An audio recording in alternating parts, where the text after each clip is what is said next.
Trench composting. Really simple. It's the super easy technique of all dealing with your food scraps there is out there.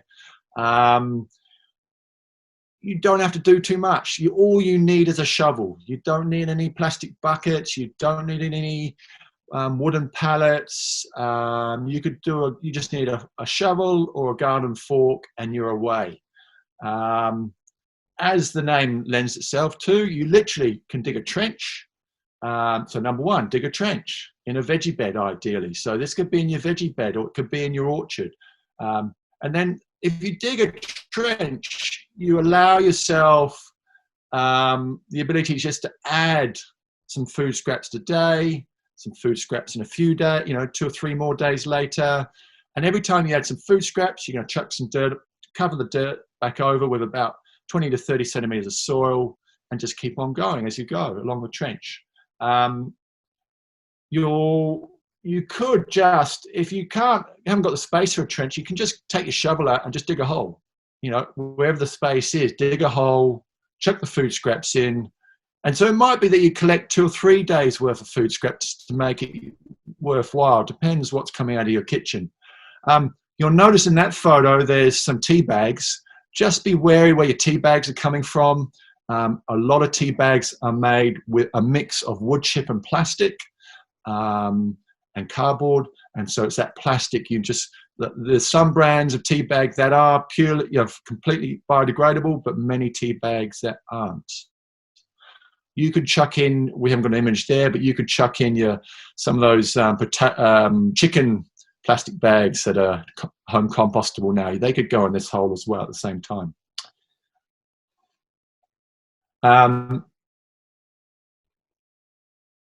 We can also, this doesn't just have to be in the veggie garden, could be in your flower garden, could be in your orchard, could be anywhere you've got a bare bit of soil to go and throw some veggie scraps into. Okay, so just don't feel like it has to be the veggie garden. Now, there is a Labrador alert here. Generally, most dogs won't go anywhere near this space, but I've known a few Labradors in my time, and they will find and hunt those scraps out really happily. So it might be you get a bit of cardboard, or you might get yourself a bit of timber and just weight it down and make that a little bit dog proof, just for a week or two. Just keep those those dogs out of that space. We can add some extra value to this if we want to. So basically we're adding our food scraps, chucking them in the hole, covering them with dirt. Now there's other things we could mix with those food scraps if we wanted to kind of increase that content of nutrients in there, if you like. So another thing we have lots in the household is we have lots of cardboard, and we could shred up some cardboard or some newspaper. As long as we're staying away from the shiny inks, we can shred them up, dampen them a bit, and we're looking about 50-50. We want to mix about 50% cardboard with 50% of your food scraps. Mix them up and then chuck that in the hole. And what you're doing is all that cardboard is carbon. So really fantastic goodness, really great for encouraging fungal activity, particularly in the soil. And as a rule, our soils are very, very, carbon poor. So by adding this extra carbon in, we're doing our soils a great favor, and we'll get fantastic results down the line. So other carbons we could add at the same time. We could add some leaves. So we can mix some leaves in there. This is a great time for adding leaves.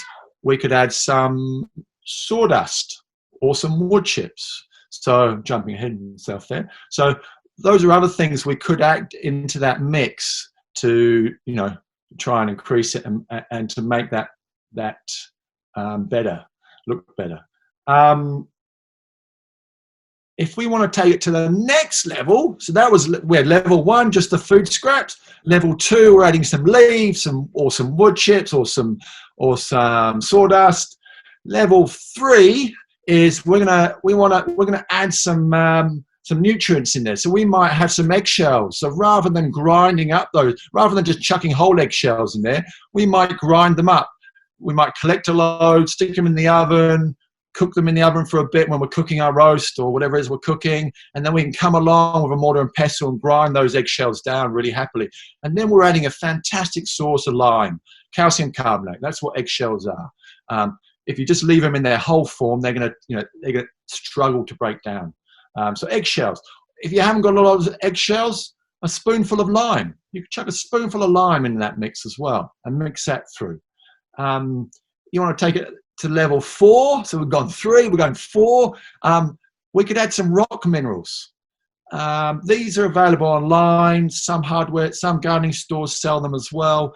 And these are just a broad spectrum of minerals that are lacking in our soils, and we need as individuals to help us grow that amazing nutrient-dense food that we're all trying to strive towards. Rock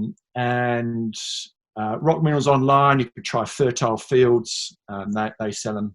And then to take it to the next level, so there's only so many levels, but this is my last level. You could get hold of some biochar. I won't go into how to make it now, but there's some real simple techniques we can make it at home, and we can put a cup of biochar or 2 in every mix and mix that in there with all these other things we've mixed in, and then that could go on the whole. And if you don't know much about biochar, have a look. I'm a huge fan of it, and it's an amazing source of carbon to get in our soils.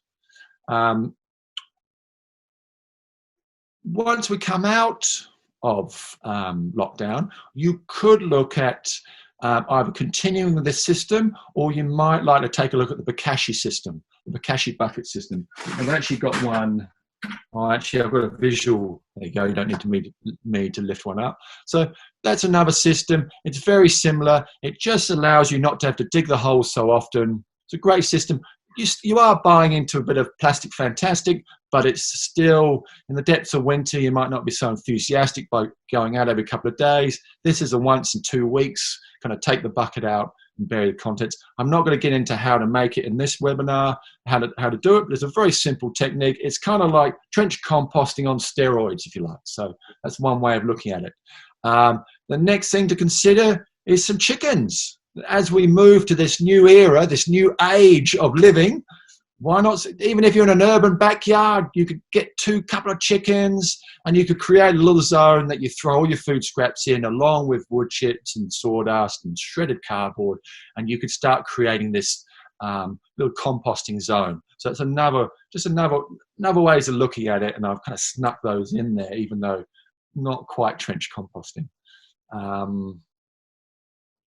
Okay, we're still in this section. I'm going to cover another composting system, and this is, I call this the load of leaves composting.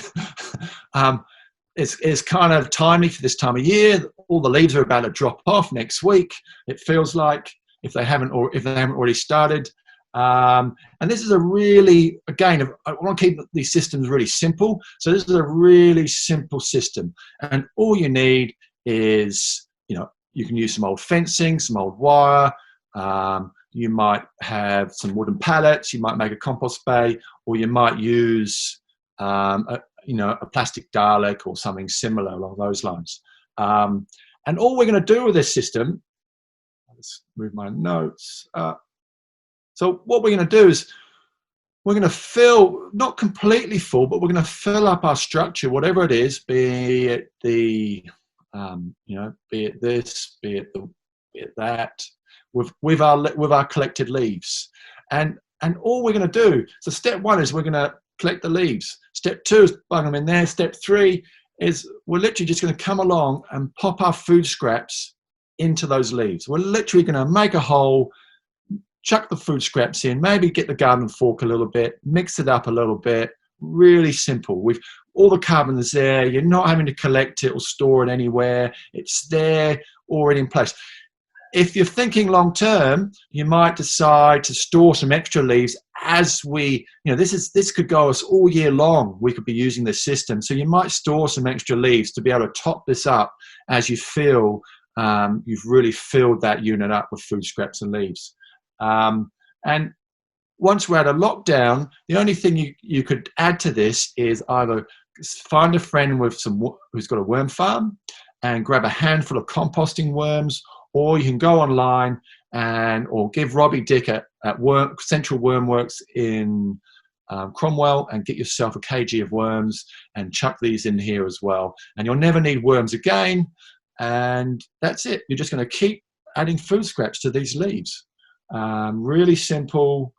Nothing too clever. You're not, what you could do if you found you suddenly ran out of leaves and we're not at next autumn and you're really enjoying the system, you could get some wood chips and pop them on top and start adding to the wood chips. You could shred up some cardboard in this mix and maybe start mixing the shredded cardboard in with your food scraps as well. And straw would be another technique as well. What we haven't shown here is a cover, and it's really good to put a cover on this. It keeps the moisture in and it keeps moisture out and when we have rain events. But those worms really will, this is like a giant worm farm. So the worms are going to go off in this system, really are. And then come next autumn, you start again. This is all going to be compost. And you might be the top little layer you move to you put to the side to put back in where all the worms are, and the rest will all be amazing vermicast compost mix that you've created. Really simple, really easy to do. And you can see, the wooden pallets, you can see on the left here, 4 wooden pallets bunged together. I've taken the front off this one, but 4 pallets together cost you nothing. And you can do them really easily. Something to keep in mind, the wooden pallets, is just look on the pallet. There's a stamp. I haven't got an image here actually, but on the stamp there, you want an HT. And HT is for heat treated. Okay, we're not wanting any stamps with MB. MB is for methyl bromide, and we're still a little bit in the dark ages here in New Zealand. Banned mostly around the world, the use of methyl bromide. But still there's the odd pallet I'm seeing that still has the methyl bromide on it. So HT, it's quite clear and cost you nothing. Make sure you ask before you take. There's the number for the worms, but not the number, but where to get them, how much it's going to cost you. They're subsidised as well by council. Oh yeah, there's that phone number too. Subsidised, you get 50% off, and they're delivered for about $32 a kilo. I flew through the section 1, and I think I'm ahead of schedule. Any questions? So as you ended on worms, I'll ask you a worm question from Lucy, who does our kiwi harvest here. And she's asked, do we need to worry about the worms escaping? That's a great question.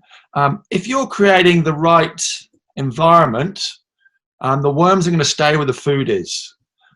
Where the environment might not be so friendly is it got too dry. So keeping an eye on moisture levels. So with this system in particular, we'll be watering around the outside, the edges. The center usually stays nice and damp. It'll be the outside in this dry, Otago, Central Lakes climate. And they'll stay. And the beauty of this system is when you start again next year, you can take a little bit of the top, grab some of those worms and pop them in your new setup, or they'll just come. They magically come. So if you say you have 2 or 3 bays, or say you had a 2-bay system, they'll just move between the bays naturally, and you won't ever have to deal with worms again. It might be you've already got them on site. So have a look around. They're not in the soil, tiger worm, composting worms, and we call them tiger worms. They're generally wherever there's food. They want food scraps or manure, or I hope that answers your question. Yeah. And is there anything that worms don't eat? Yes, there are things that worms don't eat, and that's things like they're the things that are very antibacterial. So lemon peel, and onion skins. They're not fans of chili and milk, but in this system, we can chuck everything in. So please do. We're chucking, and I didn't mention it at the beginning, with both systems, the trench composting and the load of leaves system, all your cooked food, all your meat, your bones, your fish, it's all going in there. Okay, there's nothing that doesn't go in there. There's lots of sites that tell you not to put your cooked food in, and it's terrible. You just chuck it in. The worms will love it, and the worms will choose what they don't like. If there's some lemon or onion peel, that'll slowly decay. It's naturally itself anyway. Hopefully, sometimes they don't. They are so antibacterial, but generally it should do really well. And there was a question from Malcolm about eggs in compost, asking if they attract rats. I'm assuming he means cooked eggs. Look, all compost heaps can attract rats. I'm not going to lie to you, but they can attract rats even without food scraps in there, because you've created this nice, warm, cozy place. There's some worms, there's some bugs, some nice place to make, Mr. and Mrs. Rat to make, junior rats. So you need to do some bait, set some traps up and keep on it. I mean, they're all around you without your compost heap already. I've got them all around me, and my food scraps go to my chickens at the moment. So, and they're still trying to get into my house. They're still trying to eat veggies in my veggie garden. So you do have to make a concerted effort to actually set up some traps, be it one of those Jaws traps and a bit of peanut butter. That can really do the trick for you. We've actually got quite a few questions, but depending on timing, I might just ask you one more for now, and then we can come back to some at the end. People do have to leave. Another one was, can you add grass clippings to your trench compost? Yes, you can add grass clippings to your trench compost. That is when I would definitely make sure I'm adding a bit of that carbon in there as well. You don't have to, but grass clippings can get very soggy, very anaerobic very quickly. So by adding in a bit of straw or some wood chips or some leaves or the shredded cardboard, we're really keeping some aeration in there, encouraging a really nice balance of carbon and nitrogen in our soil. Yeah.